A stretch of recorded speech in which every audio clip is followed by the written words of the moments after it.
Hello, welcome to Same Cast Different Day podcast. I am Martel Roland. And I am Tina Marie. Yeah, we're finally back after three-month hiatus. I think we are back with all new episodes. We're excited to be back. There was a lot of stuff that went on while we were away during the podcast. As you can see, Tina got her hair done. I was trying to read the words at the bottom of your name. Oh, that's just my social media, so they can find me on my social medias for the ones that are watching live. So before we get things started, y'all, I had a moment to yesterday. Oh shit! So yesterday I had a moment. It was a senior citizen moment. So me and the coworker, we at work and we're talking. Right, we're having this conversation, and these two young girls walk in. So they walk in, and I say, "Merry Christmas," and then they just look at me. So I said it louder. I said, "Merry Christmas." No, I said it louder. And then they gonna turn look at me like, dang, ain't nobody gotta talk to you. Y'all was having a conversation. We ain't gotta speak to you. I said, well, damn. I said, ain't it customary when you walk into a room with somebody? Don't you say hello, how you doing? Good morning, hello, something when you walk into a room with your elders? You don't just walk in and walk past and then mean mug with the frown on your face. I don't understand what's wrong with these young folks walking around with the sour face all the time, face upside down and stuff. It ain't my fault that she was 15, 16, 17, sleeping around with all these people. Now here you is 24, 22 years old with 8 kids already. That's not my problem that you're angry in your life. You need to go fix your own life. It's not my problem that you're angry. You walk into a room with somebody, you smile, you say hello, how you doing, and you wait for them to respond, and you keep going about your business. I just don't understand what's wrong with these young folks these days. It pisses me off when they do that. Well, that escalated quickly. You know, So, because I don't so I. understand what it is what younger people like. We were taught when you walk into somebody's house, you speak to whoever house it is. You speak. You say hello, how are you, or something when you walk into somebody's house. Were they walking into your house? Even you walk Yeah. into a room, wherever you at, you walk into a room and stuff. You walk, even if you at work with your coworkers and stuff. Don't nobody want to be there, but hell, at least say hello. Like when I walk in, it be people I don't even want to talk to. I don't like them, but I still say at least hello as I walk past. It's just common courtesy. We see each other more than we see our own family members. Say hello. Well, in their defense, you said Merry Christmas, so it probably caught them off guard. Everybody know They don't see that as a greeting. I've been saying Merry Christmas since fucking June around that place. Everybody know when they see me, they say Merry Christmas. I'm just saying that's just my person. That's I'm just saying. Okay. What's going Everybody know on? me there as the Christmas guy, so ain't no excuse. But anywho, now that I got that off my chest, we're going to head into what we call news rounds. So here we go. Yeah.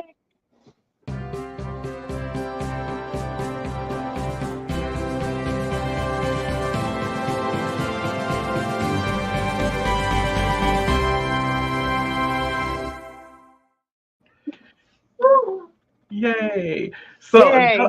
so those of you who are not familiar, there was a shooting at a school a few years. It was in Michigan, I believe it was last year, the year before. But his name is Ethan Crumbley. If you don't know, he was the guy who went to a school in Michigan and decided to do a shooting. Four students were killed. This was at Oxford High School. I'm sorry, in Michigan.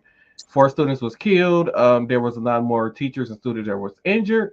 So he was sentenced to life in prison without the possibility of parole. Now, this is the first time in American history that a student who went to a school and shot up the school basically killed his classmates.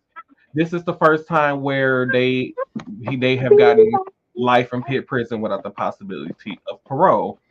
And this is also the first time where the parents was actually charged with their child for the murder that their children did. Why? If you don't remember, because his parents were the ones who went and bought him the gun. Also, the school had reached out to his parents and stated that, hey, your child is showing some irregular behavior, a certain type of behavior that's raising red flags. So all this was ignored by the parents. The parents went out and bought the gun, and the kid went back with the gun and decided to do what he did to uh, his classmates. Terrible. So, so I It had one. is. What was your opinion on that? And do you think that the parents should have been rightfully charged with along with their child? So, how old was the person who did the shooting? 17, I believe, 16 or 17. So, of course, he can be tried as an adult for murder one, right? Because it's premeditated. Mm-hmm. Um, I feel like, yes, I feel like yes, the parents should be charged. I don't know if they would have charged. Do you know what they were charged with? Like accessory negligence. What they call that? I don't know. So It's the not parents were charged with involuntary manslaughter. okay. Okay. So involuntary manslaughter. Yes, I do. I do feel like they should have been charged, especially with what you said. Like you, for one, like was it like a hunting rifle or something? Because he can't legally, I thought, carry a handgun until is it 21, 18, Uh, 20, but it 8, was the 21? parents went and bought him the gun and gave it to him. Okay, so it was just like a regular pistol. I'm not sure what weapon was used, but it probably was automatic weapon. Okay. I'm just saying that because I know in state, so when you get to a certain age, you can a minor can use a hunting rifle. They can hunt. Mm-hmm. So yes, I do feel like you know if the gun wasn't bought for hunting and that's not something they did as a family and they knowingly went and bought a firearm and gave it to their child and then also ignored kind of like the outreaching of the school staff, yes, they should have been charged absolutely 100%. Yeah, because the school staff Because labeled it as troubling behavior. yes, yes, that should have been addressed. I feel like if they would have taken, like if it was, oh, they had a gun in the house and the kid never exhibited certain behaviors, the gun was locked up, but for some reason like the child got the keys when the parents were asleep, yada yada yada yada yada. I could have Mm-hmm. kind of saw that viewpoint, but for what you're telling me, absolutely not. They were very stupid,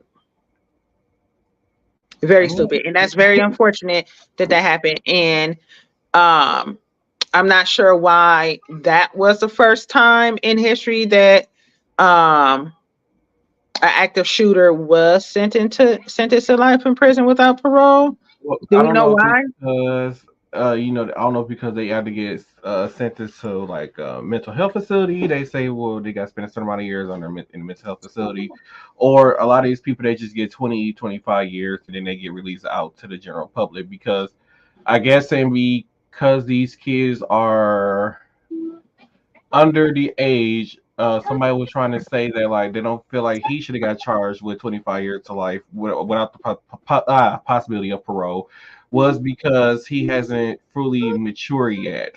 And I guess they basing it off of their maturity level, whether I guess they're like oh well maybe they might reach their maturity level in jail and then they get released from jail and they just become another member of society or whatever.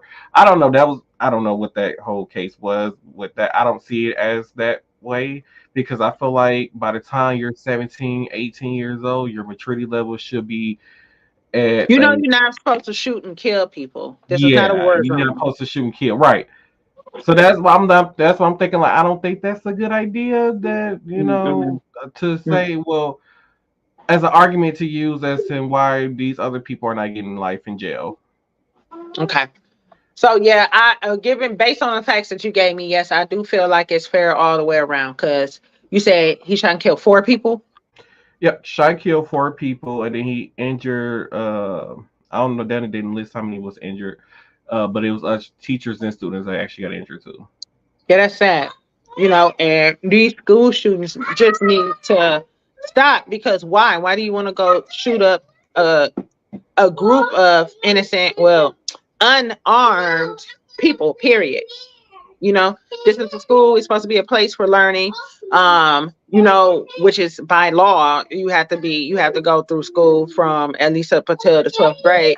So now you disrupting their learning. Now you putting fear and PTSD in the rest of the kids. Now, they might not want to go to school. Then you got nightmares.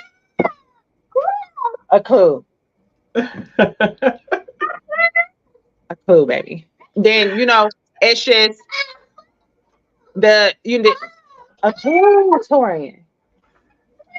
And then you got teachers leaving school, so then they don't have proper staff. Torian. A clue. Yeah. So you don't have proper staff for the kids that are remaining, then you have trouble, getting other teachers come in. Like it's a vicious circle. So yeah, I think, setting the precedent now, they not playing, this is what's gonna happen. You think you gonna, potentially, and I'm always a mental health advocate 100%, but just knowing the consequences of your actions, like you gotta go, like even if they are locking these people up for life in a mental health facility or something, like just thinking that somebody can rehab, it's really hard for me to grasp the concept of somebody rehabbing from killing multiple people, which is why a lot of people that come home from the army have a hard time adjusting. Yeah, that is true. So why do you think if a person is, you get what I'm saying? Like, no, and they were given the okay to kill legally in the military, right, and they can't even come, you know what I'm saying? It's very difficult for them to become a civilian again. So I don't know why they think somebody served 25 years and they get out and they okay. Like, dude, look at the studies of your vets. That in the world would be a total different place. And I feel like, so if somebody goes into jail at the age of 16 years old and they get released 25 years later, which they will be in their 40s, I can't imagine what the world would be like then. Like, for people who went into jail post technology like what it is today, and then them coming out of jail now, like they would not have a clue of how to survive in the modern world. No, so, they couldn't. It'd be hard for them to go back in. And I know a lot of prisons have like rehabilitation programs. That's what it's supposed to be about. And I think it's wonderful, but they need to understand and realize not everybody can be rehabilitated. That's the thing. You can't rehab everybody. You just can't. That is true. And then speaking from one person who need a doctor to another on that note, so there was a woman down in Atlanta. Her name was I want to say Lanisha Chantrice Henderson. Oh, that is the most what name. But there is a video. I'm not going to play it on here, but there is a video of this woman. Oh, thanks, best friend of mine. How you doing? There's this video of this woman. She was like she had a can of gasoline and she was on the porch of the birthplace or whatever, the house that Martin Luther King Jr. was born in, I guess, and raised in. And she had a can of gasoline and she's like literally slinging gasoline all over the porch. And she was and was about to set the house on fire. Didn't really give a reason to why she actually did it. Just randomly decide like, oh, I'm gonna get a gas can and set Dr. Martin Luther King house on fire. And she was being charged with attempted arson and interfering with the government property.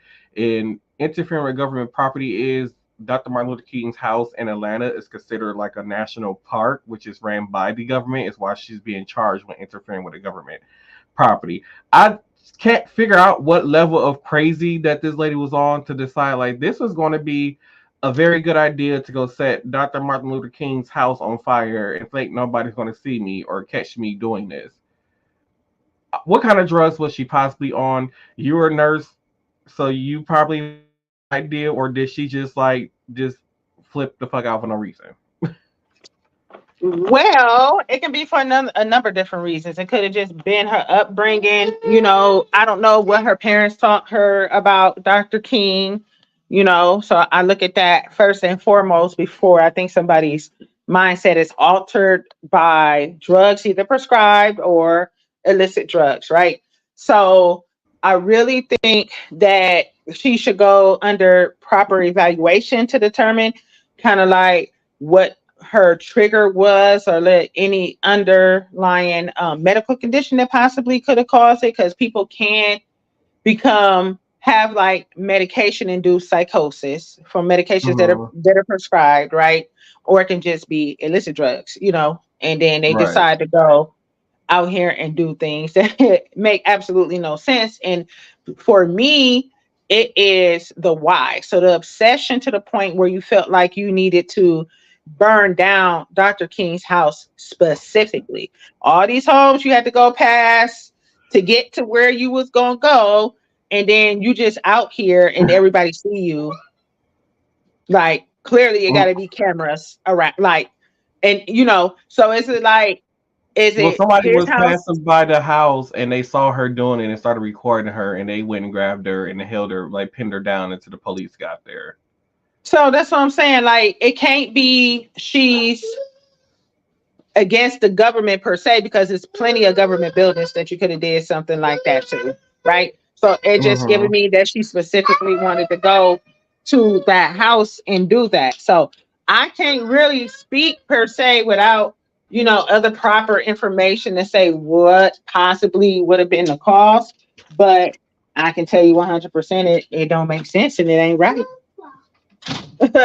100%, because it could be a lot of things. Or maybe her parents or grandparents knew Dr. King and they told a story and Dr. King did something to them. Just Right. it can be any number of possibilities. But I'm sorry, y'all. Hold on. That's Torian for you, everybody. So to move on from one, crazy woman to So another. what do So you I'll think? I want to hear your take on on that. on her. Yeah. Yeah, I just think that she wasn't properly diagnosed and needed some medication, and properly listened to some type of propaganda that's out there that Martin Luther King was the devil. So I have no idea. I'm just thinking it's just drugs, to be honest. Because I and then think about it by the name, you already know that this person is of minority. So it's like, why would you burn down something that's for basically there for your people, or to teach the history about your people, or what people your people has gone through in this world or in this life or whatever that is going on? Why would you want to do something like that? Is what I'm getting from that. And then speaking of another person who I feel like is off their rocker, I don't know if you guys heard about the Senator George Santos, Oh who was Lord, we kicked talked out of about the. him so much in the last season. Oh no, no, that was Ron DeSantis, the Oh, Florida okay. governor. So Okay. George Santos was Woo, kicked child. out of the Senate. He was a Republican. So there was this investigation that had happened with him, and basically he got kicked out. He had accused one of his colleagues. He went on stand and said that it told his colleague, "Aren't you accused of being a woman beater while you're up here trying to accuse me of stuff, of being all these other things?" So upon this investigation of some of the things that he did, so he spent campaign money. For one, he went to a Botox clinic and was getting Botox injections with campaign money. He spent $2,000 to $4,000 going to like spas and stuff like that. He also was using the money to make using small campaign funds, I should say, spending it on OnlyFans, and he made it seem like I just found out about OnlyFans 2 weeks ago, so I don't understand. Trying to make it seem like he wasn't using OnlyFans and all that other kind of stuff. He also you no, it was he used the $46,000 at a clothing stores. So he was going to these like name brand Prada stores and was spending campaign money on clothes. He did do the spa. He did use the money to go on vacations. Um, where they said he spent that was in 2020. It was 2022 alone. He spent $4,000 on vacations. Then he spent another $46,000 on product clothes. On top of that, so this is what he was kicked out of the house for. What, the Senate's house. So, oh, and he's allegedly accused of I don't know, I forgot the term that they use, but it's like he was trying to inflate his numbers on his campaign to make it seem like he had a whole bunch of donations. So he said he made it seem like he took out a loan and donated $100,000 to his own campaign, thinking he was gonna get that money back, but he never really donated the money. So he was basically trying to inflate his like numbers to get other donors to donate also. So he was just doing a whole bunch of backward stuff, and the thing about it, and he was supposed to be like the first openly gay Senate person also, which I think actually that's not true. Maybe he's the first male open, because I could have sworn Tammy Baldwin of Wisconsin was an open lesbian. But anyway, yeah, this man is a hot mess. Yes. Like what? Like, okay, so I got a question. Like when you get campaign money, I know you can use it for trips, like going to and from, places to Yeah, campaign, like right? traveling around and stuff, paying Advertising, stuff like that. like paying So your now, campaign staff. when you say clothing, can he buy a suit or two for these campaign rallies that he's going to? I don't think they're allowed to. Okay. So, and of It course, has to be. Botox and I think it has to be spa. I used know. for actual like campaigning, Mhm. like you said, going traveling from city to city, maybe renting out like venues and places to have rallies at, paying people to go door to door. Their hotel where they're Actually, staying at while they're there, stuff like yeah, that. that's that kind of stuff. Yeah, but it's not supposed Okay. to be used for anything that's for like private use. That's specifically for you. No, you're not supposed to be using the money for that. That's wild, man. That's I just people just be blowing it for other people. Like now everybody, oh my god. So what if we get a really good candidate that stands for something and people are skeptical to become donors? So that this person, word of mouth and doing their campaigns and getting out here and it makes it difficult for some person that can actually make a difference because people are very leery when they hear things like this. I know, they always ask you, do you want to donate to the such and such campaign? Like, you know what I'm saying? Mhm. Like, I be like, man, I just, I I don't know, mean, man. to be honest, like the people, like it's not like you can't expect for somebody who makes, to me personally, who makes less than $40,000 to donate to a campaign in this day and age. Because to be honest, making $40,000 is not a livable wage. And somebody had did a study, um, where Forty they were saying thousand ain't been a livable wage for a while, especially with people with kids. It's not. exactly. So I remember somebody was doing this study. They were talking about, they did some number crunching and all this other kind of stuff, and they were like, to a livable wage would be a person would have to make, I think he said like $160,000 in today's money to be able to live in today's economy, in which majority of America doesn't make $160,000. And one of the reasons why, and then another reason why we keep saying like they like America is in debt, we don't have no money, and like just because you guys are not charging these large corporations their fair share in taxes. So how are these large companies are getting away with not paying their fair share? A lot of these CEOs and stuff was like that are buying stuff personally for them, but charging it as a company expense where it becomes a tax write off instead of them having to pay taxes on there. So they can go buy like electric jet, yachts, houses, cars, whatever, and they can charge it under their business, and that way they don't have to pay taxes on these things. And that's what we are seeing, a large number of people doing this. And yet, so And then another thing that I heard was, so they're like, well, it's cheaper to go after, a person who makes $40,000 or $100,000 or less. It's cheaper for the government to go after them and collect the money than it is for them to go after a millionaire collect the money. So that's why you don't see the government really going after these big businesses and millionaires. That's just why they're going after the little people, because it's easy for us to bully them into paying us money. They better not tell that to too many people. They ain't gonna have no money. So, and then that brings me to the government is so concerned about money, and like I said, like they don't have the big companies paying their money. And then on top of that, I think they're just trying to get another bill approved. I don't know if it went through yet 'cause I didn't check.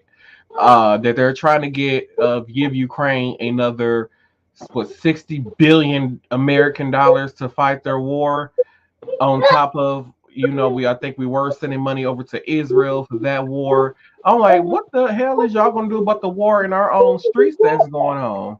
Everybody keep on saying, well, it'd be really bad for Russia if it would be really bad for us if Russia win this war.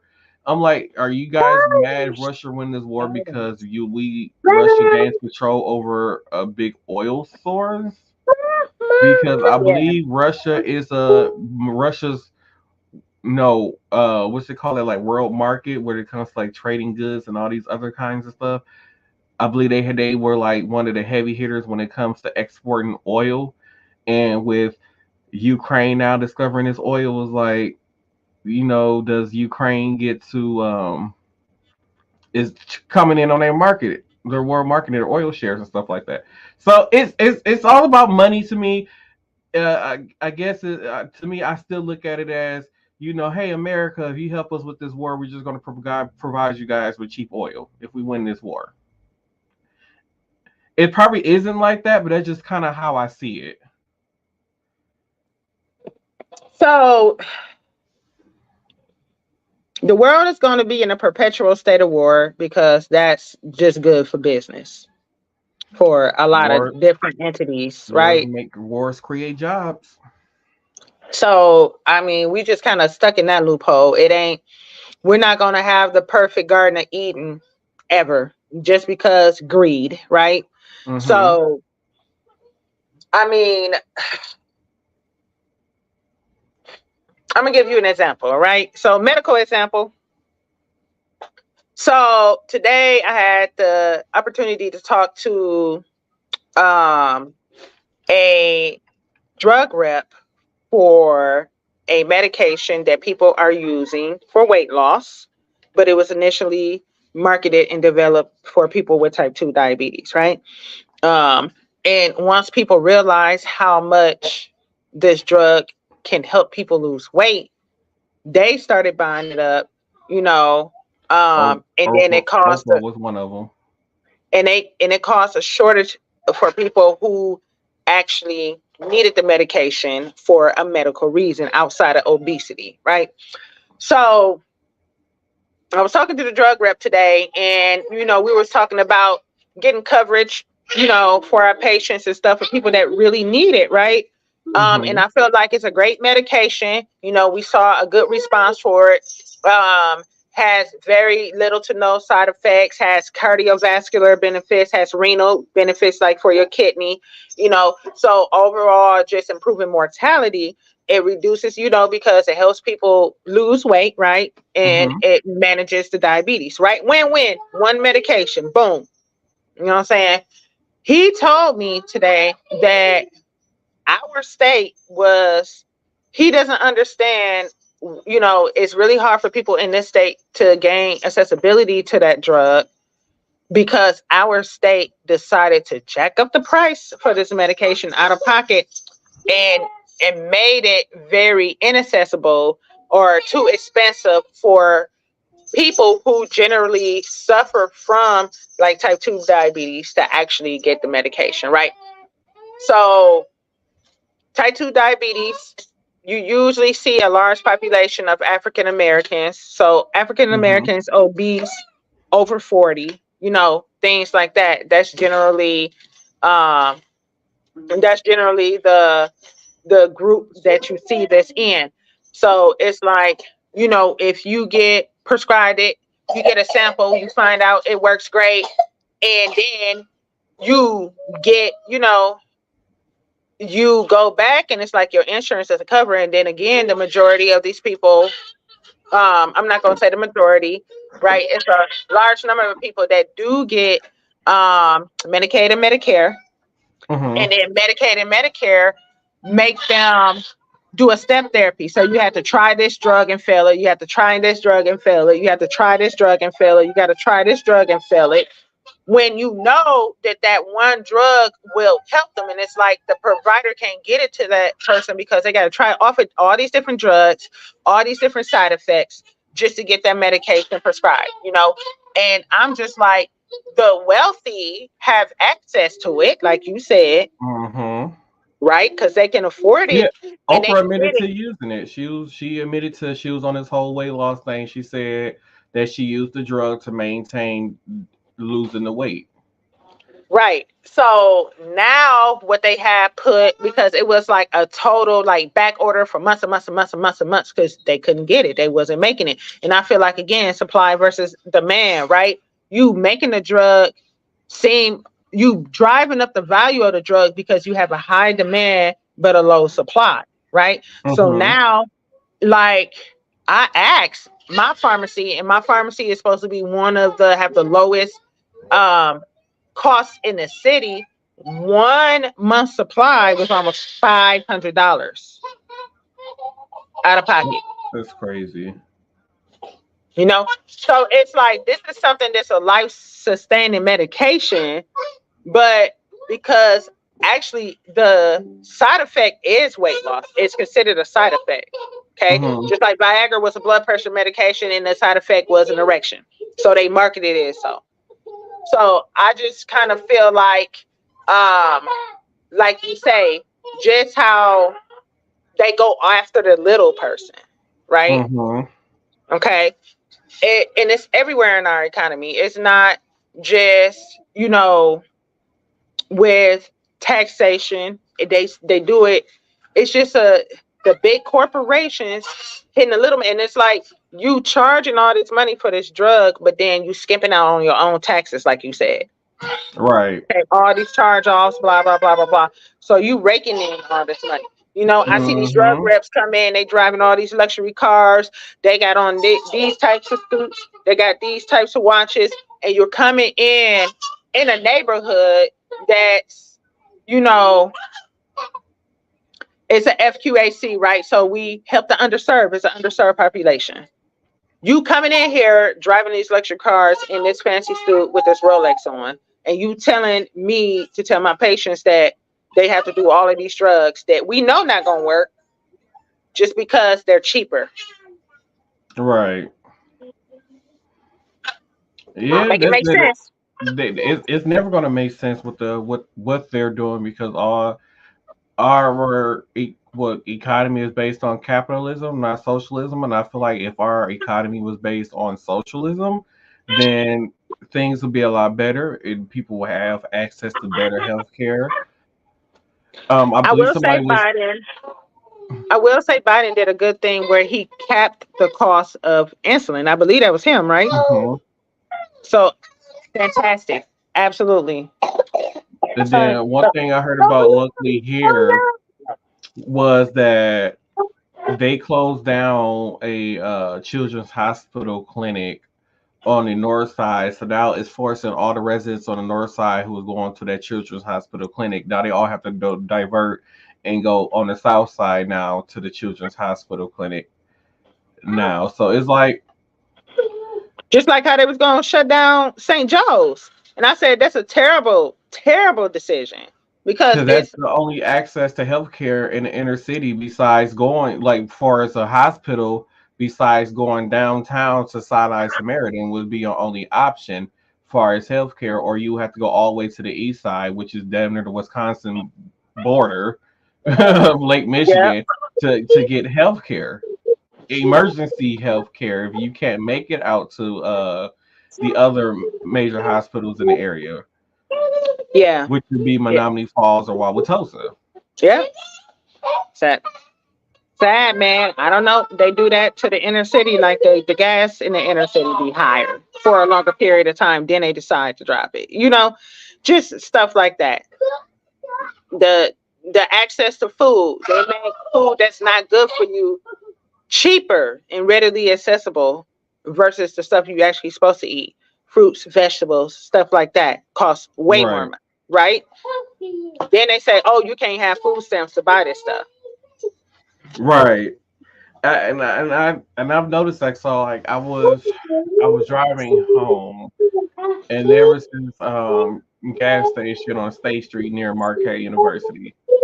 And their gas is 2.99 a gallon. But if you were to go further north into like the suburban, what's I say further west into the suburban areas, gas is literally like almost 30 cents cheaper in the suburban area than it is in inner city where there's mostly minority people that lives there. And 30 cents make a difference from paycheck to paycheck. Okay, That it absolutely, does. absolutely. And speaking of people working paycheck to paycheck, let's talk about rent. So, Woo, child.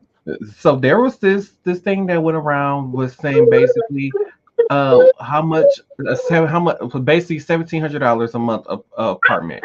What can you get in different cities for $1,700 a month for rent? Mm-hmm. So I'm gonna go through the cities and we're gonna discuss this. So in Kansas City, for $1,700 you can get a 1,841 square feet apartment, which basically sounds like a small two-bedroom apartment, and probably not even in a decent area. I have never Mm-hmm. been to Kansas City, but if it's anything like I've been to St. Louis, and I don't remember seeing no good parts of St. Louis unless you're downtown or by the St. Louis Arch. But it doesn't sound like a really good area. Mm-hmm. Um, Los Angeles, for $1,700, you can get a 326 square feet apartment, which basically it sounds like a studio apartment. So how much? This is all based off of $1,700 a month in all these different states. 17. Okay, you said in So if Los you're paying Angeles, right? 17, yeah, so Los Angeles is 326 square feet. That sound about right for In LA. in Philadelphia, you can get a 1,000 square foot apartment for $1,700. In New York, you can get from 200 to 235 square feet apartment in New York City. In Memphis, Tennessee, and Oklahoma, you can get approximately 2,000 square feet. In the Chicago Inglewood area, you can get 1,376 square foot apartment in some areas. And then if you're into the deeper part of Chicago, where it's like the more uppity part, it's 459 square feet of space you can get for an apartment. Mm. Wow. So, mind you, in San Francisco, in California, San Francisco, California, a $1,700 will basically get you, like I said, a studio. I know for sure it's only a studio apartment. If you want a 1 and 2 bedroom apartment, or even to rent a house, you're gonna be looking at over 2 grand a month just for a basic 1 bedroom or 2 bedroom apartment, and that does not include utilities and all the other things that you would think go with it. So, Mm. do the government or needs to pass a bill? Do our Senate or Congress needs to pass a bill for rent control?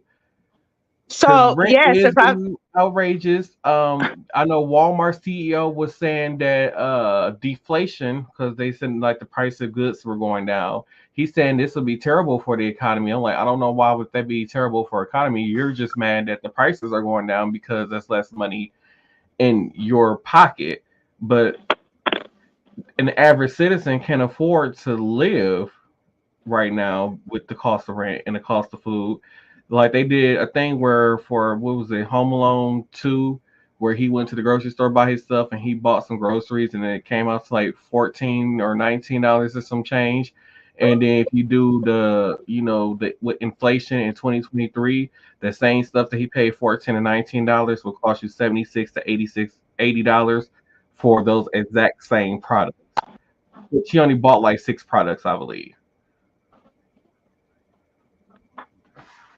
So that brings it to the, do we need Yes. to do rent control? And then is deflation bad for the economy, according to the Walmart CEO?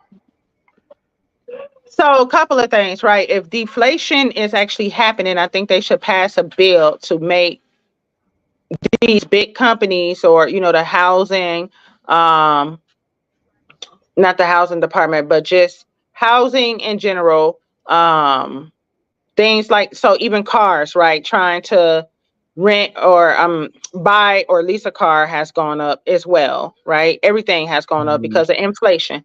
Yeah, So if we're supposed to they be seeing a decrease in cars too within the next year or two that they're claiming.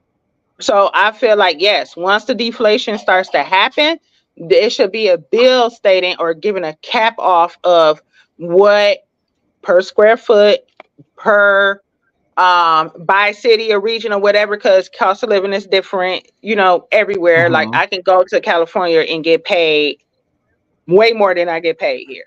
You know what I'm saying? Mm-hmm. So you got to kind of like even that out. I feel like the Department of the workforce, Mm-hmm. the labor department should be involved in that, kind of looking at seeing what the average person is making, because they bust it down by state, region, interstate, and job, right? So just kind of looking at what the average salary is going there, and then just kind of like put a cap on um and putting a cap on the size of the dwelling and the Mm-hmm. area, especially if deflation is happening. That's great. So it's like, you know, if your water is included or whatever it is in the cost of whatever, the sewage and the cleaning and all of that stuff. Hi. And the water Mm-hmm. usage goes down, then yes, my rent needs to go down. Because a lot of times if you're paying rent, you don't pay your water bill, right? Or Right. like so a lot of people, if they don't outright own their home, Torian, if they don't outright own their home, they're like my mortgage is. Mm-hmm. Okay. So it's like a lot of people have raised the cost of rent so that they can have the same profit. You know what I'm saying? So I feel like that should be all over the board. If deflation is happening, then yes, all of these companies should bring back prices back to like prior to the pandemic, or the government needs to put out grants or something out there for these companies to give their employees a cost of living wage increase so that we can live a little bit more comfortably for the inflation, because that's crazy. People need to eat. People need to be able to travel to and from work, whatever they need to do, right? And Mm-hmm. people got to have a roof over their head. Plus, like my health insurance went up, like all of that stuff. It matters. So it's like people look at my salary that I make per year and they like, oh, blah, blah, blah, blah, blah. But no, you need to factor in like the cost for everything has went up for me as well. Mm-hmm. So it's like it just offsets it. It's like I'm not making any progress. Yes, I get raises, but it's like I can't make any progress because of the increase in prices and everything, all parts of the economy. And I was just talking about this earlier. I wanted to see if I can look into kind of like the studies from other pandemics and seeing how long it took for the economy to rebound. Mm-hmm. you know, and like I know the housing market is kind of coming back down. So like I believe like the interest rate is still kind of, but it's kind of coming down a little bit, but it's nothing like when I bought my home. And also the cost of homes is coming back down a little bit. Now I noticed that because I keep track of that. Mm-hmm. Um, so I do see deflation happening. But I mean, like groceries for my home, $600-700 a month, easy, easy, and that's not including all the extra stuff. Oh, we want to eat out, or we want to, stuff like that. That's just groceries. So yes, I Right. do feel like it should be. I feel like it should be a cap. Absolutely. What do you think? So I think deflation is good. I think the government do need to step in and do some more regulations. I don't understand is that when we went through this whole worldwide pandemic, that we are still seeing these increases in prices and things of this nature. You would think that during the pandemic we wouldn't see these prices, considering that, you know, yes, there were people who lost their job. Here's the thing: I don't understand how our economy got so bad when we were only shut down for a month. I don't even think it was a full 2 months. It was literally a month. Yes, we did. We had to go through social distancing, but restaurants and stuff were able to open up. So yes, you couldn't sit out and you couldn't sit inside the restaurant and eat, or it's limited amount of people you can have. But then that's when people got creative and started opening up these little decks and stuff outside the restaurants so that way they could still have their normal capacity and be able to operate. And then they were saying that due to the pandemic, a lot of people wasn't really willing to go back to their jobs after the pandemic was over. And I'm like, in some cases, I can see that because once again, these jobs are not paying to live in America. The cost with the cost of living. I think that some people just during that pandemic, the reason why they didn't return to their fields, they took that time to better themselves and to get better jobs during that time period, or to learn new skills during that time period, and went and got a better job. Um, But yes, when it comes to uh, the whole deflation thing, I feel like it's a good thing for the economy. I feel like the government should have stepped in a long time ago to help this whole price of living, bring down the price of living, the cost of living, and this whole deflation. And then there's one more thing before we head into hot topics. Um, Walmart and Target were one of the two companies during Black Friday that tried to take advantage of shoppers, where they went to the shoppers went and was looking at TVs, and they pulled the what's the sales tag out, and they revealed that the sale said the Black Friday sale and the regular price were the exact same price.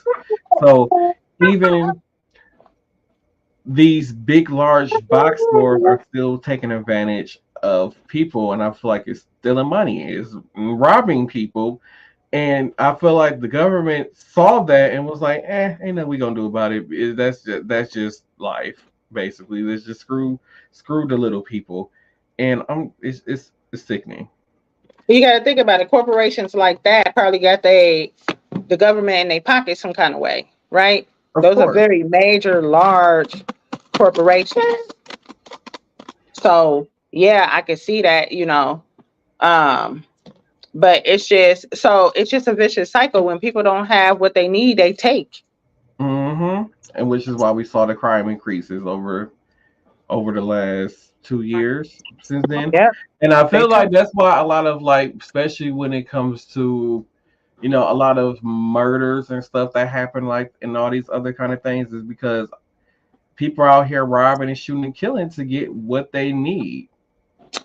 And like for example, people like where we live at, people will say, "Oh, it's so bad, it's so terrible," and all these other kinds of things. And I feel like unless it's only bad and terrible for the people who live in the areas of the city where I feel like is where poverty is real.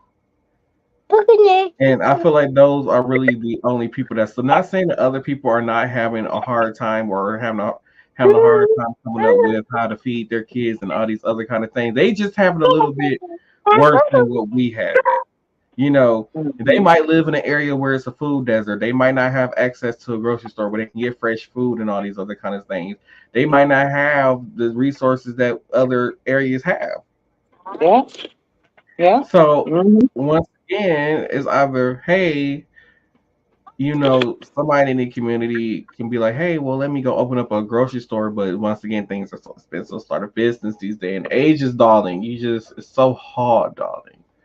Yes, yes, yes, yes. But I feel like, and I feel like not, you can't really depend on the government to like kind of do everything and step in. So that's why we need to go back to our communities, actually stepping up and taking care of each other, and doing it like And over in Detroit, they were like, oh, the government in Detroit, the governor and stuff, they only care about making downtown Detroit look beautiful and making sure that the touristy areas are beautiful, but they're not thinking about outside of the downtown area. So there are people in that community. It was like, okay, you know what? I'm going to start. Somebody started a composting thing where they can make fresh dirt and it was send it to local farms, like farming areas around the community where they were growing fresh vegetables and fruits and stuff for their community and was selling it at a cheaper price than what they would get at a grocery store. So these were people looking out for their community, finding ways to help feed their community. And I feel like if these communities start learning how to band together and work together and come up with a plan together, then maybe we start seeing some change. We can start fighting back against the government. Because what if we stop depending on them to come in and fix our problems and we fix our own problems, what do we need them for? That's true. That's true. That's very true. Becoming self-sustained community. And I mean, it happens in small, like certain cultures, right? Do it. Mm-hmm. So like the the different cultures within the envelope of the Asian culture. You know, Mm-hmm. they're really good at even here in our community. You see they're farming their own land. They got plots. You know, they raising different things. Within the African American community, like we had a farmers market that came up to our job several times, right? Mm-hmm. And had a plethora of fruits and vegetables. I went out there and you know what I'm saying? I would patronize their business.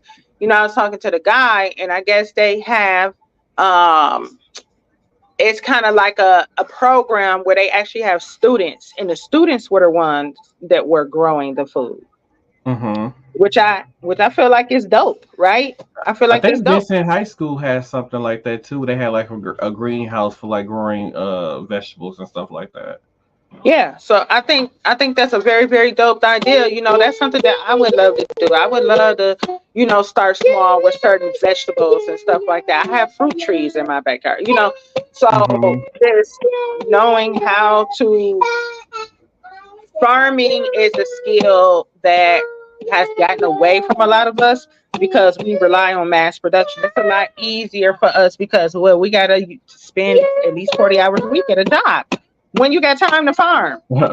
40 plus hours a week at a job. The way how this economy going, and some of these people, I have coworkers. Like some of them are making at least 19, $20 an hour, and still are working a second job to stay ahead, Yeah, to not feel like they're drowning. And it's just it's a struggle out here, and I feel like the government, they need to do better. yeah, they do, and I mean, I feel like now because it's like it's the pandemic has been declared over, right? Hmm. So it's like okay, we need to get back to regular life. It's a lot of things in regular life, but we can't survive. And I've been seeing a lot of vlogs like on social media sites where it's people that are like, we have no idea how people with kids are surviving, period. Things like that. Like, I just see, I don't know. When I was coming up, I saw many more teenage pregnancies and, multiple children. Now I'm meeting people, that's coming up on their 30s. They don't have any kids, don't want any kids, you know, just or don't want to get married, things like that. So just the whole idea of a nuclear family is kind of going by the wayside.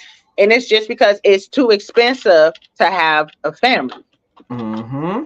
And it's crazy. I'm It's one of those crazy. people in my 30s that don't want kids. You you haven't wanted kids since before you. That is not an option for me. No. So it's like, but and that's kind of sad to me. It's like Absolutely. It's hard for people to take, if they have families, take their kids on vacations. Like, it's just, it's terrible. Like, the way of life is wild for us to be so far into the future. Like, I'm like, yeah, I want to go back. And not even because I was younger and I didn't have any responsibilities. I just knew the world was better than what it is now. 100%. Mm-hmm. You know, it was, the streets were safer. I can go outside and play. I can do this, that, and the other. You know, just a lot of that. And it's like everybody got the whole mindset, rob, steal, kill, you know, to feed their family. And it's like, you know, I don't want nobody to do that to me, but you know, you people, that's their last resort. They got to do what they got to do to raise their family. Like, a lot of these resources are tapped out and running out of money. Housing resources, you know, like I said, they're not giving out food stamps like that anymore. And it's like these people's situations hasn't changed since you declared the pandemic is over. You know what I'm saying? Mm-hmm. So it's like, what do you do? And I know you like, well, we can't keep on extending it. Okay, within in the amount of time that you were extending these resources and benefits, you didn't do anything to prepare for the rebound from being in a pandemic, and you knew it was coming. You knew Nigga. it was coming. So you didn't place any fail safe. You just kept telling us it's going to end, it's going to end, it's going to end. And it's like, you're going to Y'all ain't put no left plan in everybody place to for figure people it out. because y'all didn't think about them people who were used to get those emergency stamps, but they were getting food stamps 2, 3 times a month, and they were used to having that extra cushion to where I don't have to spend as much cash to feed my family. And now it's like y'all don't stop this, and now I gotta pay out of pocket now a lot of money out of pocket to feed my family, and I don't know how I'm going to do that with Yeah. with the price of food the way it is. And it wasn't, to me, it might have seemed gradual to other people. To me, it wasn't a gradual change. It was just like a sharp drop off. And now all of a sudden you got to learn how to live this way. And you just like, okay, I make this amount of money. What am I spending my money on? You know, I'm Mm-hmm. buying the same things, I'm going the same places.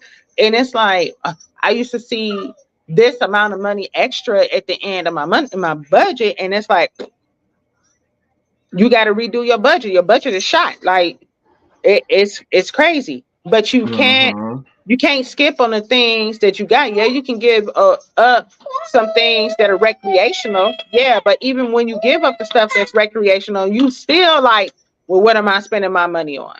You know, just the bare necessities of just sustaining life. Like you said, it's crazy. It's wild. And it's not just including rent. And it's like, that's where the majority of people's money is going, because the rent increased. So they can't even afford, oh, I need dishwashing detergent. I need this. I need that. Now you got to try to budget that stuff out. Gas, you know what Yeah. I'm saying? And if you a large quantity of dishwash like detergent, you're gonna pay like $20 just for one thing of quality detergent. Or it might say, oh, you get 160 loads out of this, but it's still like $18 to $20 for that 160 loads of laundry, in which you Listen, when you don't got really get kids 160 loads. doing their own laundry and they don't pay attention to the measuring lines and they just pour some stuff in there, like that jug of detergent equals out to like 2 weeks in washing.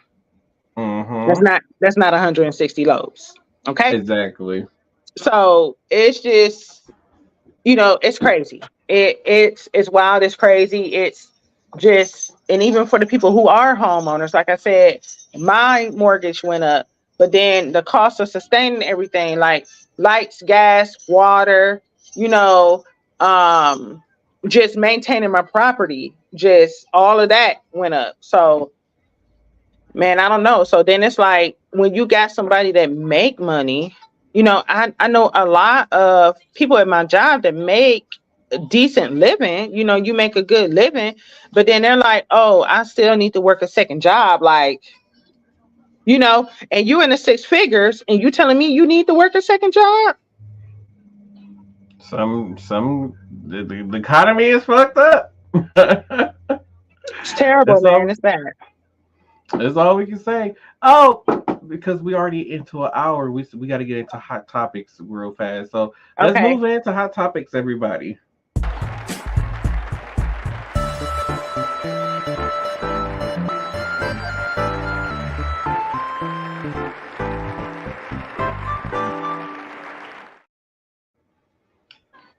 Well, if like you've that.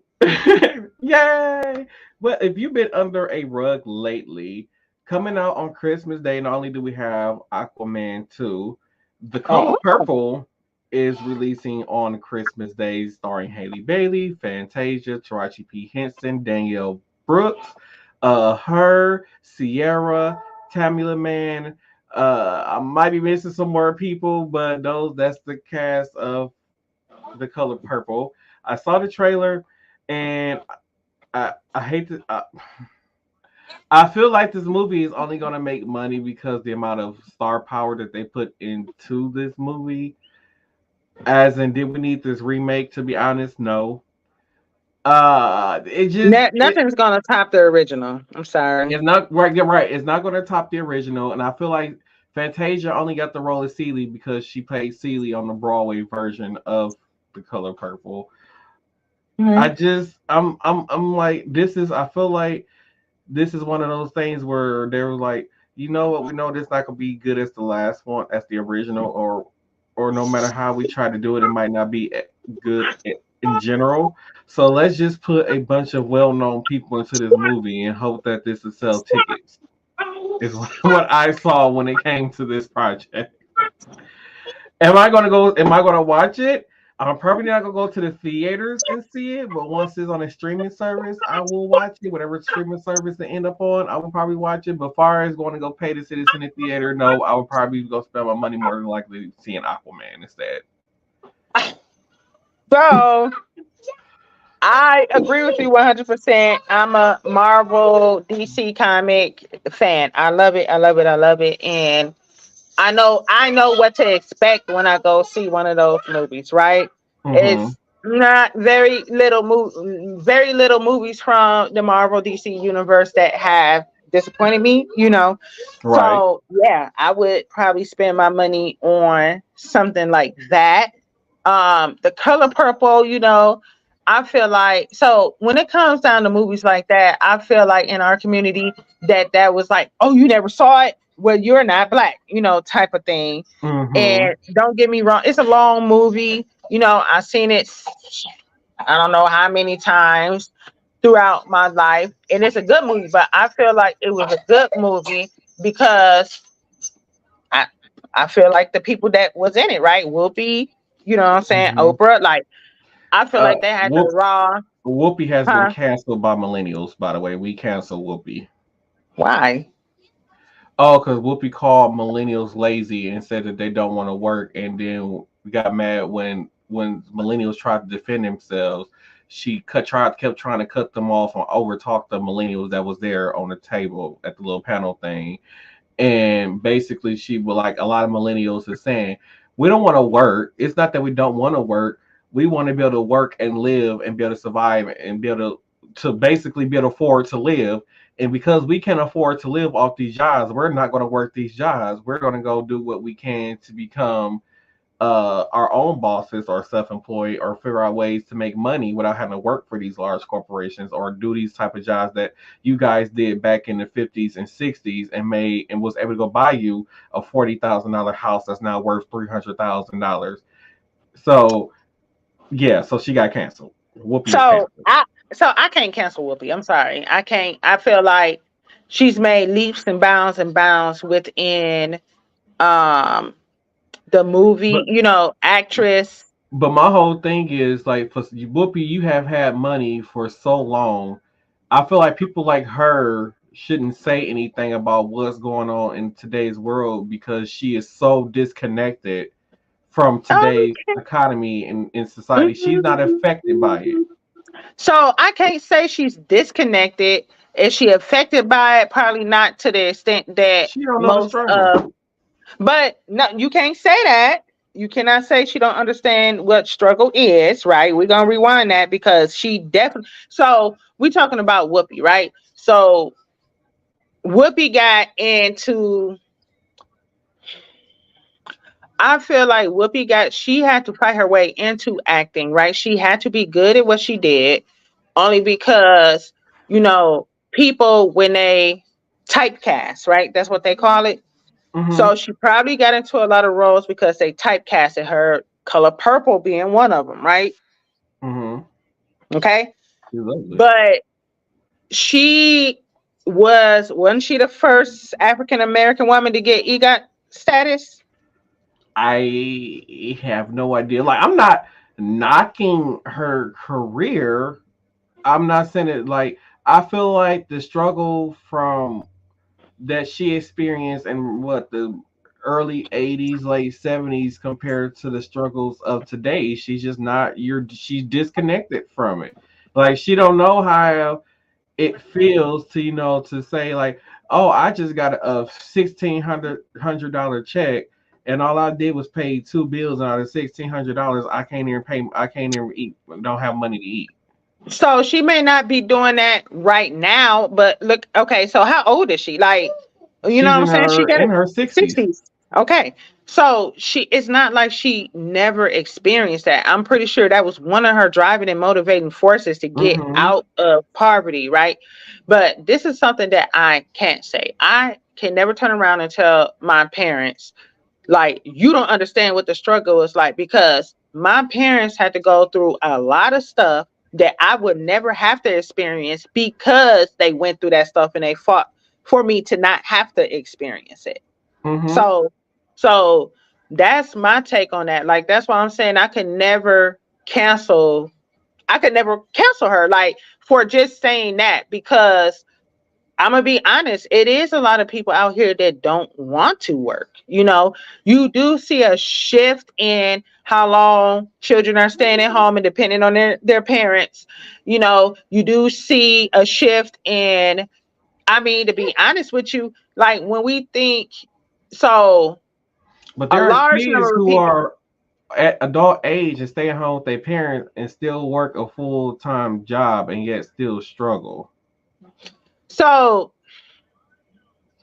and again, so, so, and, and again, I feel like yes and no, but let's go back to how families were back then. A lot of times, so it was what changed, what it was customary to get out at a certain age for a woman to be married, have kids, so on and so forth. So I feel like that whole dynamic has changed. Like I said, people don't want to get married, don't want to have kids, for whatever the reason is. They feel like it's too expensive, it's not for them, so on and so forth. So then it's kind of like, well, I don't have to leave home because I'm not married. I don't have kids. I am actively working. And a lot of times that's all a parent really wants to see is they will provide that cushion for their child as long as they're doing something productive with their life, right? Mm-hmm. So a lot of time, that the saying that you can always come home. It's been times when people have ventured out on their own and they failed, they come back home. That is always supposed to be a safe space for a child given to their parents, I feel like, right? So, I mean, there are a lot of people who just are not even attempting that. I feel like a Mm-hmm. lot of kids or people don't even want to try to put their foot in the water and then come back, put their foot in the water and come back. And maybe she wasn't, just to say millennials, period, it's a broad representation of people. But I mean, millennials is, you tell me, you pretty good for that, from what birth year to what birth year? Cause it's crazy because I think she grouped millennials with the now that's 19, 20, 21, 22 year olds who are considered Gen Zs and not millennials. So I think she's trying to group Gen Zs and millennials together because I don't think it dawned in her head and realized that the oldest millennials are in their 40s. So I think she's looking at these So, kids that I are mean, in I their thought I was early. Generation X and I No, figured out I was a yeah, millennial, you're a right? millennial. So yeah, So, right. And I think that she's grouping millennials with Gen Zs, which which is the generation that's now 18, 19, 20, and 21 that's supposed to be in a work field. And then the thing about it is what I feel like, to me, I hate to say it, but Gen Z is probably one of the smartest generations that's out here. And they don't get enough credit for their smartness Why do you hate to say it? Because They figured out the loopholes in the system. right, they figured out they figured it out. We wasn't able to figure it out. Like we were still brought up on we were brought up on, you know, you go to school, you go to high school, you graduate, you go to college, you get a good job, and so on. And then they figured out, like, hold up, that system doesn't work for us in 2000, at that time, what, 2015, 16, or somewhere around that time when they became adults. That doesn't work for us. They figured it out. And to be honest, this was a generation that figured out, like, hey, I can make my own money and take care of myself and not work these jobs that mom and dad expect me to work or get a career in that was considered a career for them back in the 60s and 70s and 80s or whatever. They figured out a way to basically survive without working a 9-to-5 job. Which is fine, because honestly, back in the day, like my grandparents, they didn't work a 9-to-5 job. They had a fucking look, you get what I'm saying? Mm-hmm. So I kind of feel like what it is the millennials, right? Most of our parents were boomers, right?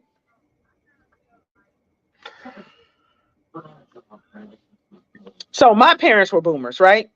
Yeah, so I feel most millennial parents are actually Gen X, because a lot of Gen X were having kids very young. Okay, my parents are boomers. Yeah, for me and you, yeah, we have boomer parents. So I feel like what it is, like with me and you, right? We had older parents. And you got to think about it. Morals, beliefs, values are passed down from the parents to the child. Mm-hmm. Okay. So now when we had kids, it's not that Gen Z figured it out themselves. We probably figured it out and was like, yo, I'm not, this, that, and the other. I teach my kids, I try to get my kids to do entrepreneurship. Mm-hmm. Me. You know what I'm saying? So it's not that they don't want to work. It's just the economy is shifting. A lot of hard blue collar type of jobs, factory, railroad, things like that, like trade skills were kind of fading out when I was coming out of high school. It was more of you had to go to college, you had to do this, do that. More academic based careers were coming into the flow of things. Now I kind of feel like trades are coming back, especially because of the pandemic. So truck drivers, things like that, it mattered because it was a need for more skilled laborers, right? Because it's a dying art. Yeah, and I think they're also looking at it as saying, I go to school and I spend 4 years in school and I get this degree and I'm still struggling. So that's what I'm saying. So I don't feel like they figured it out. I feel like we figured it out, because I sit down and I talk to my kids. What is it that you want to do? If you go to school this amount of time and you get a skill trade, you make just as, that's, mm-hmm. You know what I'm saying? That's kind of what I feel like. That's what we instilled, and that's what I instilled into my kids, because my kids are Gen Z. Mm-hmm. You know what I'm saying? So I don't feel like they don't want to work. Like you said, it is, she can't group everybody into that. But I do feel like it's just the shift of things. But you got to think about, like, the internet wasn't readily accessible. I was in 8th grade when the dial-up came live. Like, the internet actually went public. Like, right. Technology has made so many leaps and bounds, so that it's how jobs are. People are working remotely, this, that, and the other. And it's crazy because even for me in high school, internet in the home still wasn't an affordable thing. Like everybody didn't have internet in their homes even when I was in high school. Like internet didn't become affordable, I say, to at least 2013 or 14. And that's when you started seeing every single last household at least have internet. Start having internet in their houses. So I was lucky, right? I had the Like internet. we I had had the dial dial up. up and I had a stuff growing up. desktop Yeah, we in had the my desk where you had house. to go and all that noise. You could be on the phone and stuff while you was on the internet. Like we had that in our houses, but at the time, that's because we were fortunate enough to be able to afford it. But there were a Yes. lot of people who couldn't afford to get a desktop computer or to afford to get the internet during that time period. And I feel like internet didn't become affordable until after the 2010s. Really, that's when every single last household started having internet, where it was So affordable for all most households to have internet, even low income households. Like low income households didn't have internet really before 2010. so I agree with that, and I agree. So this is what I saw, right, with my kids. My kids went to a school, right, that was based on technology from what K4 to eighth grade, right?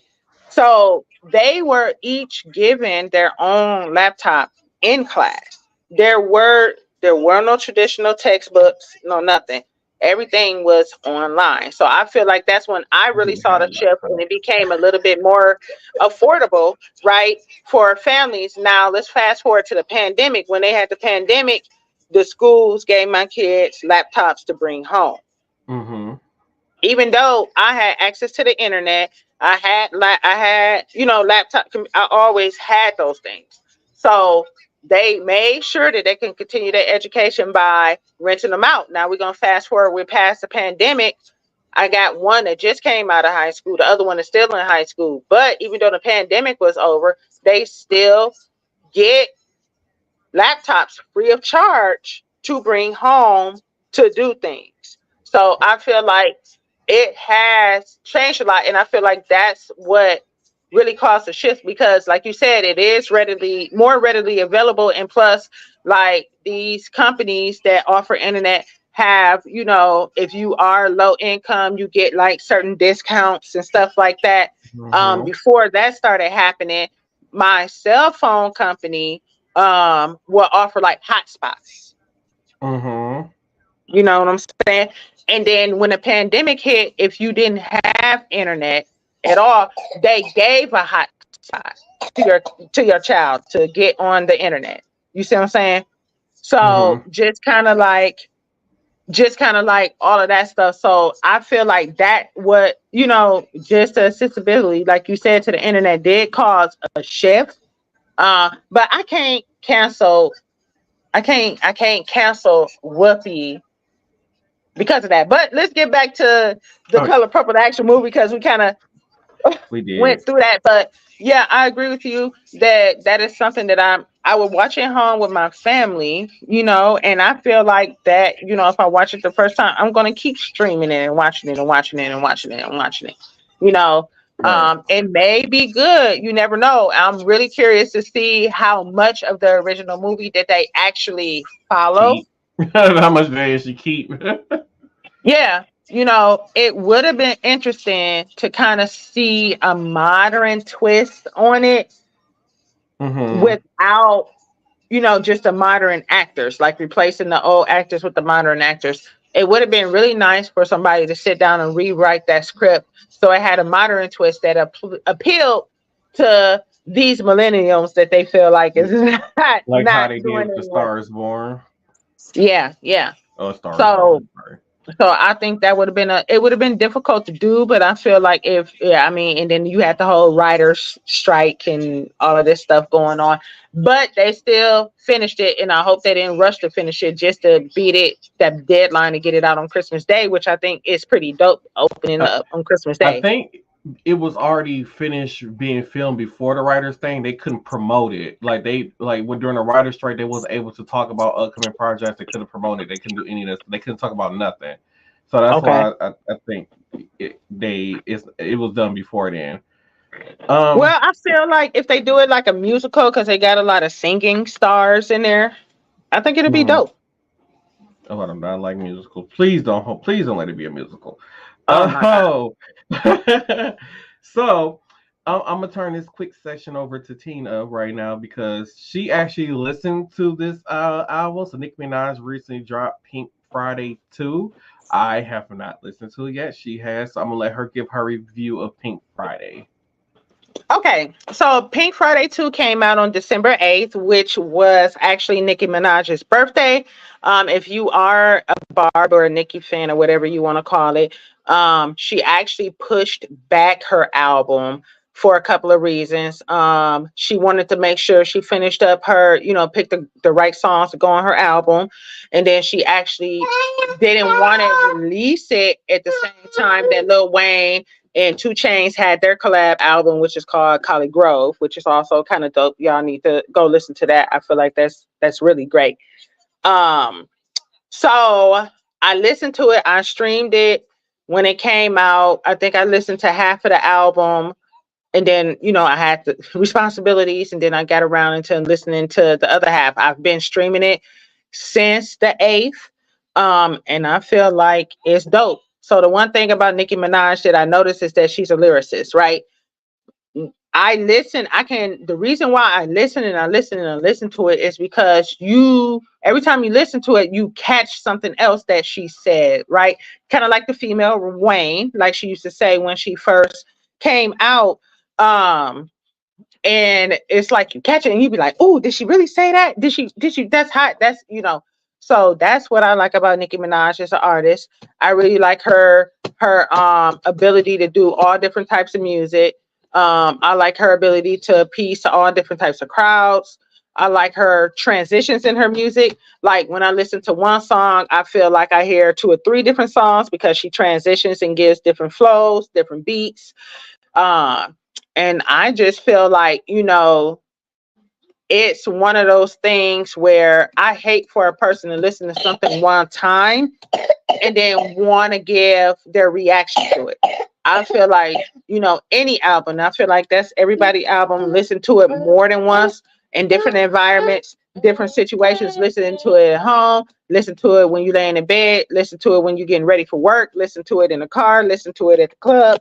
You kind of get, a love and a feel for where she's coming from for these different songs.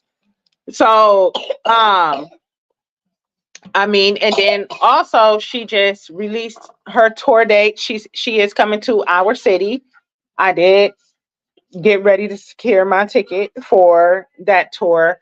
Only because a couple of reasons. It might be her last one. You never know, right? Um, but I also just kind of feel like that during these few months, just seeing her promote her album now, she's going to talk to, predominantly, she's giving the scoop to Black people first, which I really love, up and coming people in the social media, like doing interviews, doing vlogs, things like that, which I also think is pretty dope to get out there because she's smart. She know how to reach the audience, what her audience likes and follows and things like that, like Funny Marco. And then she did a live stream, like I think what is his name? Offset did a live stream with this guy. He's kind of, I think they do it on I can't remember the platform that he's on. I feel like it's a platform for video games. I can't remember the name of it. Is it Discord? No, it's not Discord. It's something else. I can't remember. But I feel like she has an awesome way to market. I feel like her pushing it back even raised the anticipation of her album. I've seen a lot. I mean, she has a massive following. I've seen a lot of good, reviews on it just from, people like you and me. I feel like the very first song is kind of like her inviting you in into how she feels. And I want to say that her song has something to do with, I believe her father had passed, if I'm not mistaken, but very touching. just very, letting her guard down. And I mean, I feel like she's a great artist. I've followed her from her mixtape days, like, you know, and it's just like it's hard. I feel like a lot of people look at her as being petty, a hater, this, that, and the other when it comes to other artists and stuff like that. And I kind of look at it on the flip side, like kind of like how Cardi fans was the ones being a hater because they went and bought a whole bunch of Cardi B albums to what that way that Nicki Minaj album couldn't debut at number one. so I feel like this, right? So going back to the whole Whoopi and she feel like millennials don't work. So I mean, Nikki, I think she's like a year or two older than me or something like that. And the way she had to grind to even get recognition, at that time when she came out, it was flooded with men, right? You had very Mhm. few female artists that were able to do underground mixtapes, this, that, and the other, so on and so forth, and hold their own. She held her own. You know, I feel like a lot of these female artists that are coming out right now um, are gaining recognition because there's a void in actually really good male hip hop music. You know, To be honest, I cannot think of one female hip hop artist during Nicki Minaj's her that era where she was like popping like when she was featured on every nearly every song during the summer. I cannot think of one female hip hop artist from that era besides Little Kim, Eve. Other than that, and they wasn't really making music like that then. So I really can't think of one female artist or hip hop artist during that time. so I feel like the only artist that made it, and Kim got some flow, right? I feel like Yeah, but to she me, wasn't like during that time period when Nicki Minaj was on the up and up, and you like heard like during the whole Pink Friday era, the original Pink Friday era. I just can't think besides like Little Kim was putting stuff out. Eve was putting I think Eve was still doing music a little bit every now and then, but it's like I can't think of not one female hip hop artist like when BET did the BET Awards, Lil Kim and Eve was getting nominated and they always did best female hip hop artist and Nicki won every year. Like I can't remember who was even she was even in the category being nominated with her. Like I can't think of one artist during and that time for the period. longest That's they how didn't give her dominant an Nicki award. was. So I just feel like Nikki, when she throwing shade or whatever you want to call it, she just is just saying like, you know, like step your game up. You know what I'm saying? Like Hmm. bring it, you know what I'm saying? She did so for what I understand, she writes her own rhymes, right? Because I mean, honestly, over the course of so many years, all of her raps, I can't say they sound the same, but that she wrote it. It's nothing out of the ordinary that you don't expect from Nikki. And just the fact that, she always want to talk about how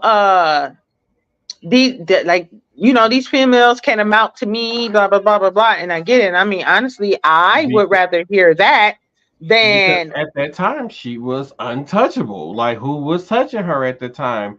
And then the thing about like one of the things I hear is like, oh well, Nicki ain't got no Grammys, so she ain't the good because Cardi B and all them and Megan Thee Stallion they got Grammys. I was like, which I don't understand how and why.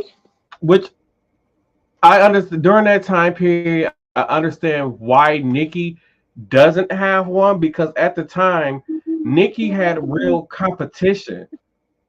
She was competing with Drake, That's true. J. Cole, That's Lil true. Wayne was still dropping albums. Like we had heavy hitters dropping albums at that time. Like That's true. Eminem, I think had dropped the album during that That's time. true. That's true. That's So true. I That's feel true. like she had more male competition in a male dominated industry where she was nominated in a category that was majority males being nominated in compared to the Grammys. And now, and I feel, to be honest, I feel like when it comes to competition, like really Cardi B and Megan Thee Stallion is just, I feel like it was easy. Nicki Minaj made it easier for y'all to be able to win Grammys as female hip hop artists. Yes, I agree. I I, agree. And like, she does that. I used to be one of those people who made fun of Nicki for not having one, but I'm able to admit that I was wrong and realize that the reason why it's easier for a female artist now to win these awards is because Nicki Minaj literally held the female hip hop industry on her back for that time period. And she did. And like I said, like getting like Cardi B and Megan Thee Stallion, like yeah, y'all can rap or whatever, but to me, Nicki Minaj, she not only does she rap, she can sing. She's a better actress. She actually put on these videos where it's almost like a like the Little theatrical, mini movie like like we like used to like have like back in the day. like yeah, like many movies and stuff like that. She was very creative, and I feel like she brought attention to female hip hop during her time period. And I feel like the reason why she doesn't have a Grammy is because the world wasn't ready for what she was doing. I feel like Nicki was ahead of her time. Now, if Nicki was doing that stuff she was doing then and was doing it now in this day and age, and say like Nicki Minaj was younger, I'm sorry, Nicki Minaj still would be dominating like how she was then with the stuff that she's doing was that she was doing back then.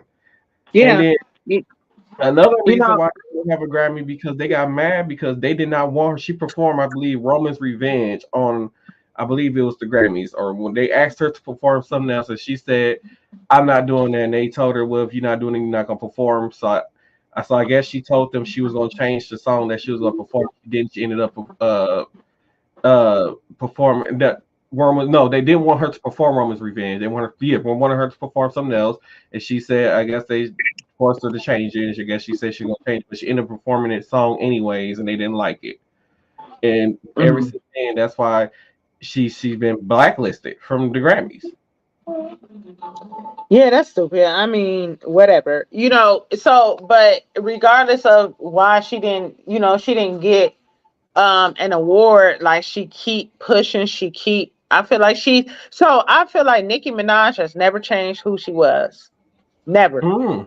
She's still she's still the same Nicki Minaj, this, that, and the other. She's always not really ran with a bunch of females, and that's why I'm like kind of shocked when they be like, well, she don't put females on this, that, and the other. She does collabs, she's done things, she's vouched for other female artists, but when she doesn't vouch for what's hot right then people feel some type of way. Well, just because y'all think that shit is hot don't mean she feel like that's real music. Okay. So Hmm. it's a cup, you know what I'm saying? It's just a couple of like, I don't get it. The thing Like is, she's never. if you're already an established artist, more than likely she's not going to collab with you. Like collabing with Beyonce, like she if it's only certain people who Nicki is gonna collab with. That's like if it's like a certain artist comes to her, like who's gonna turn down a collab with Beyonce? She was the one, she did it before Megan did, right? Yeah, that's what I'm The saying. Like, who's gonna turn down that collab? Like, I feel like Nicki, the collabs that she has done with people was either people that was on the up and up, and I'm like, okay, I'm gonna help you because I know me jumping on your track is gonna help get you more established. And then, or it was people within her on that she was on a record label with is who she collab with. Yep. Other than And she that, she I eat up don't. her features. Her features to me sometimes be harder than her album. You know what I'm saying? Like I really feel like, and that's what I was gonna say. She doesn't have many collabs on her album. Mm-mm. It's very few. It's She's very few always collabs. featured on other people's stuff. Like when it comes to her own music, she don't have a lot of collabs. Mhm.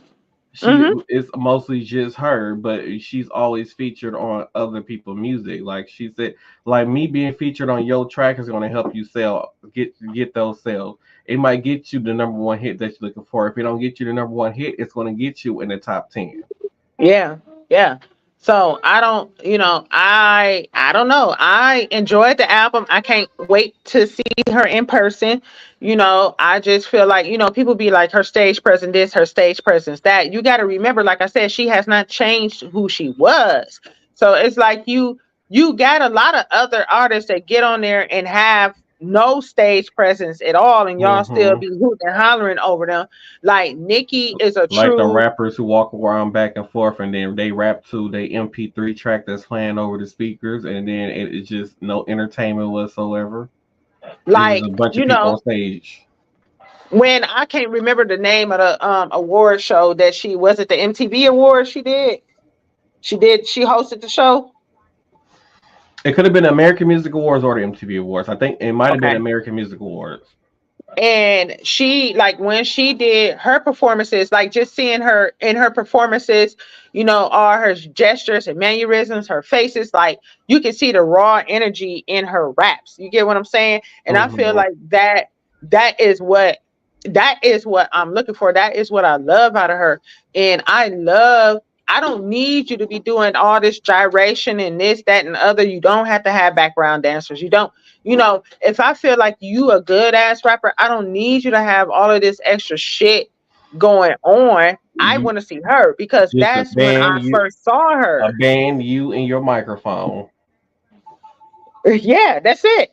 That's how I saw her. Mixtapes. It was her. It was her out here in these streets. If she did do a video, you know what I'm saying. And like I said, I've been loving Like Nikki for like like forever. artists back in the day, all they had was a band, a background singers, and a microphone in them, and they That's would do it. a whole 2 hour concert like that. Yes, and they could. And that's what I'm saying. I can't wait to see her because she got so many hits, and I know she's gonna probably perform, a large majority off of her album. But I hope she did kind of like Beyonce did. She kind of did back and forth in between them and kind of interconnected. I would love Mhm. to see some early music from her during her concert, be like Itty Bitty Piggy. You know what I'm saying? That was on the Scotty Beam Me Up mixtape. Like she used to collab with Gucci a lot. You know what I'm saying? That's one of my other favorite artists. I listened to him when he was still underground and he had his own company and this, that, and the other. He was putting out his own music. So that's what I like. I love to see when artists do that and they make it mainstream. And actually their music is better than the people that are mainstream.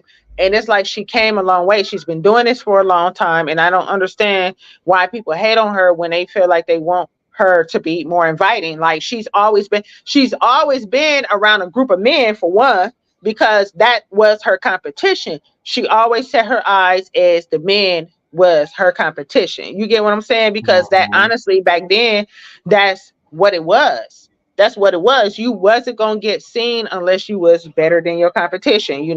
So now, like you said, well, like I said, like you look at these men in a rap game, yeah, it's not hip hop to me. It's really hard for me to listen to a lot of the men. First of all, everybody is auto-tuned and they mumble. Like how you auto-tuned and you mumble. I don't understand that, right? And I've noticed a lot of like what my kids listen to is things that, like, I don't know, one of my kids was listening to an album or a song and it was Juvenile, right? Juvenile's first debut album he put out. They chopped and screwed. It was terrible. It was like they was taking all his lyrics, then would add something stupid. And I'm just like, you just did terrible. Whatever. It just gave me PTSD. I'm like, how dare you? How dare you do this to a classic like this? You know what I'm saying? So I I I mean, stream it. I think when I looked at it, I know Billboard updates on like Tuesdays, if I'm not mistaken. So I'm very eager to see how she do next Tuesday. But I want to say when I looked yesterday, she was number one in Apple Music in 81 countries. She was the Mhm. first. She was the first. It was the first female artist to ever do that. So she broke a record already. You know what I'm saying? So, and I feel like it's more and more coming. I'm eager to see, more videos and things like that. And I know she finna prepare for this tour, and I hope she kind of take a page in from Taylor Swift, from Beyonce, and I hope she's been recording some of the things how she was making her album. I know she go live sometimes and things like that. She has her own podcast. It would be nice to kind of look in a day in the life of Nicki Minaj. It would, since everybody want to say different things. Like, I had my own preconceived notions of Beyonce. I always used to call her a robot, right? So it was nice to kind of see and watch the Beyonce movie and kind of see inside of what she did, what her driving force was, how much work it was. Like, so that's what people do want to see, that softer side of you. And I feel like that's what Nicki Minaj kind of offered on this album. It's a mix of all genres. Like, she had, I feel like some voguing music, I feel like she did songs where she was singing. I feel like she did songs where she was spitting. I feel like she did songs where she was, letting people into her life. I feel like she did songs that were more mainstream. I feel like she covered all the bases. And then plus, I think she's releasing, she's smart marketing. Now it's like she released that, and now she got 3 extra songs that you can, if you download or buy. Like, I feel like it's a deluxe album that's coming. Yeah, I remember they was saying that she was gonna release a new song every week or something like that, or every Mhm, day leading mhm, up to or mhm, something. mhm. Marketing genius to me, because it's like everybody's still ooh and all over. And I want to say it's like 20. I want to say it's 20 some. I want to say it's almost about 20 some tracks on that album, if I'm not mistaken. It's a lot. It's a lot of songs on there. Um, but yeah, I I give it 2 thumbs up. Like, I'm a fan of hers. I can't say that um a barb. So you know what I'm saying. I feel like I'm a little bit more realistic of a person when it comes down, and a little bit more honest. I'm just not gonna say it's good if it's good just because I like you. But I enjoyed it. I did. I don't know what people were expecting for her, but I feel like this is a really, I mean, she's 40 something years old. She has a kid. She's married. I feel like just for her to put out another album, I wasn't expecting. All right. And then speaking of iconic moments, Mariah Carey gave us this iconic moment over at her show in Madison Square Garden. This is her, Ariana Grande, and Jennifer Hudson singing "Oh Santa" live in person for the first time. If you don't know that she did a Merry Christmas special for Apple Plus and brought these two on, and Ariana needs boobs. But yeah, other than that, yeah, I'm happy we finally got that iconic moment. Because we need to wrap this up in like at least 8 minutes or less. Okay. We're gonna head into.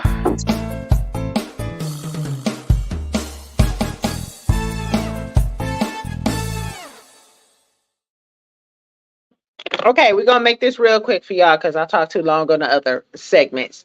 Um, Cold flu season means COVID season, right? So we kind of all saw this coming. It's an uptick in COVID cases. I've noticed that, COVID, the COVID cases have been less as serious as when the pandemic first came out. They have offered another booster. They did produce it under another name. They did put it in better packaging versus like multi-use vials. Now it's a single-use vial or a syringe for people. So it's more like a yearly flu shot, which I kind of saw that coming. It makes sense, right? But there are a lot of people that are coming back positive for this. So absolutely, absolutely, absolutely. Quarantine guidelines are still in place by the CDC. If you do come up positive for COVID-19, they want people to quarantine for 5 days, and then you can resume regular activity. But you need to wear a mask for 5 days after that. Okay. Also RSV, I've been seeing an uptick in that. So if you get your home COVID test and you're testing and you're coming back negative, absolutely get yourself still tested for RSV and flu. Flu was one of the major pandemics in the early 1900s, killed a lot of people. It's very still serious out there. If you haven't gotten your flu shot, go get your flu shot. It's very readily accessible at your doctor's office, or even pharmacies give them out. The pharmacist can give out flu shots like CVS, Walgreens, right? Something else I would like to touch upon, and I want to do a little bit more research. Looks like they have released a RSV vaccine. I don't really know too many specifics, but I urge anybody that is especially dealing with small children to, contact your health professional to discuss RSV, as far as that is concerned. And I feel like that's all I got for you for health updates and tips.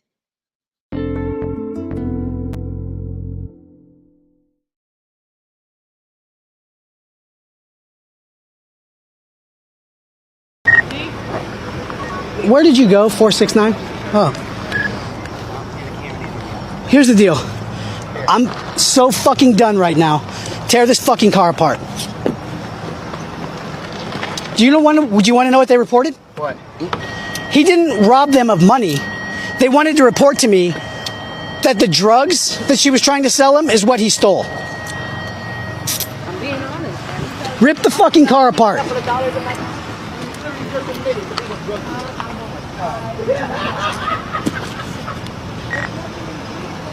424 to 420. Yeah, go ahead. Quite possibly the dumbest fucking thing I've ever seen in my life. Heidi reported that they got robbed again by the guy in the red Cadillac. Come to find out, they want to report that they got robbed for the drugs they were trying to sell him.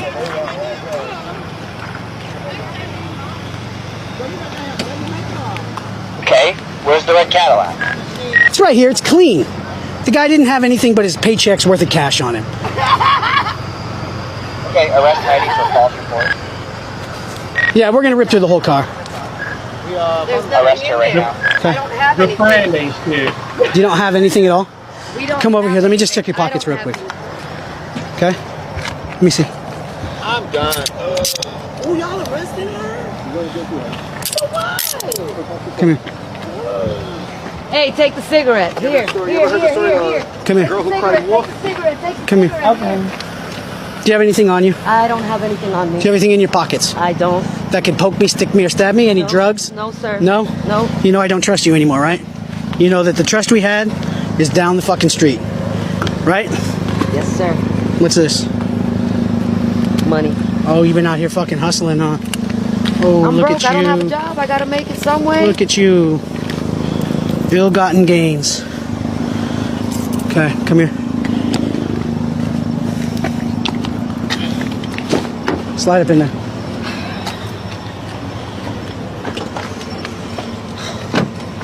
Shit. I have no space. Great, in here, just man. crawl your ass up in there.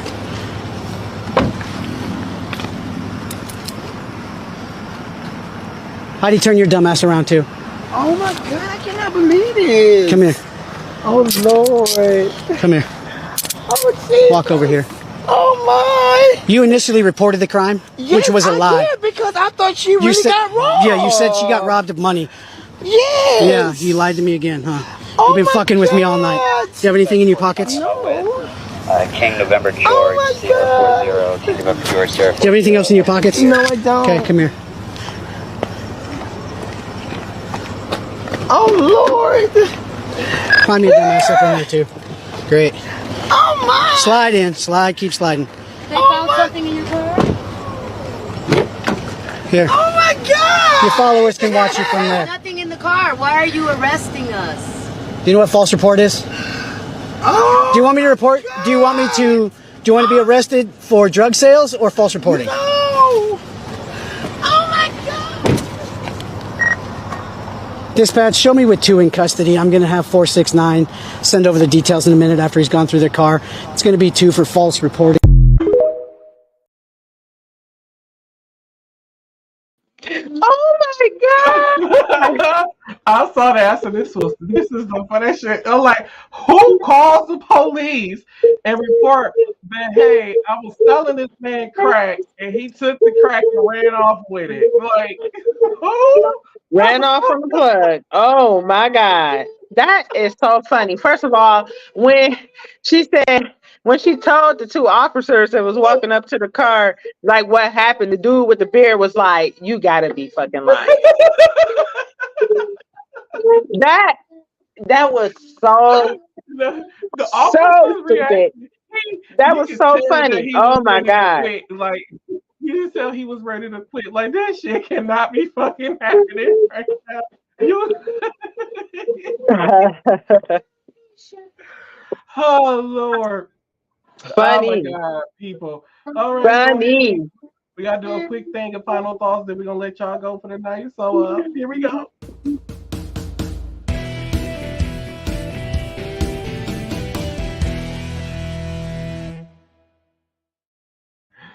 My final thoughts is be kind to one another, and we need to start doing more community projects and helping out our own people in our communities. Oh, I like that. Okay. So my final thought is hustle hard, right? The right way. We ain't finna rob, steal, and kill nobody out here because everybody is a human being and they deserve the right to live right. You live right, do right. And then my other final thought is stay tuned because we only gonna get better, baby. Yay! And with that being said, we will see you guys on the next episode of Same Cast, Different Day podcast.